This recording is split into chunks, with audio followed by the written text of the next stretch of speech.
మా అమ్మ సరోజన, మేము వరంగల్ నుండి వచ్చినాము. ఇక్కడ ఫస్ట్ ఏమైందంటే అమ్మకి ఫస్ట్ నోట్లో కొన్ని కుక్కలు వచ్చినవి. అయితే దాన్ని ప్రైవేట్ హాస్పిటల్ ఒకటి ఈఎన్టీ స్పెషలిస్ట్ దగ్గరికి పోతే ఒక చిన్న క్రీమ్ రాసిండు. తర్వాత అక్కడికి వేరే ఇంకో ప్రైవేట్ హాస్పిటల్ తీసుకెళ్ళినాము. బ్లడ్ తక్కువైందని చెప్పిండు. బ్లడ్ తక్కువైందన్న తర్వాత 2-3 టెస్టులు చేయడం జరిగింది. ఆ టెస్టులు చేసిన తర్వాత టెస్ట్లను మా కజిన్ సిస్టర్ ఒక ఆమె డాక్టర్ ఉండే ఆంకాలజిస్ట్ అతను చూపిస్తే ఆమె ఇక్కడ రిఫర్ చేయడం జరిగింది. వేరే ప్రైవేట్ హాస్పిటల్ 3-4 తిరిగినాం కానీ అక్కడ మాకు సఫిషియెంట్ అనిపించలేదు, కొద్దిగా అన్ఈజీగా అనిపించింది.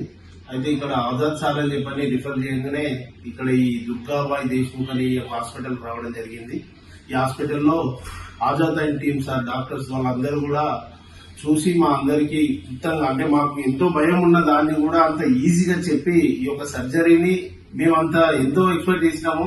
కాకపోతే చాలా ఈజీగా మా అందరిని సాటిస్ఫై చేసిండు. మా మదర్ కూడా ఇప్పుడు చాలా సంతోషంగా ఉన్నది, మాట్లాడుతున్నది. కాకపోతే ఇప్పటికి ఆమెకి ఏమైందనేది కూడా తెలియదు. అంత ఈజీగా వాళ్ళు చేయడం జరిగింది. Thanks for Azad sir and team doctors వాళ్ళందరికీ కూడా ఎప్పటికీ మేము రుణపడి ఉంటాము. చాలా చక్కగా రిసీవ్ చేసుకున్నారు. ఇక్కడ ఉన్న ఐసీయూలో ఉన్న 3 రోజులు కూడా అందరినీ ఇబ్బంది పెట్టేదేమో కానీ మాకు అలాంటి ఇబ్బంది కూడా ఏం అనిపించలేదు. మా అందరినీ కూడా మంచిగా చాలా చక్కగా రిసీవ్ చేసుకున్నారు. జూనియర్ డాక్టర్స్ అండ్ వాళ్ళ టీమ్స్ అందరికీ కూడా పేరు అందరికీ కృతజ్ఞతలు చేస్తున్నాం.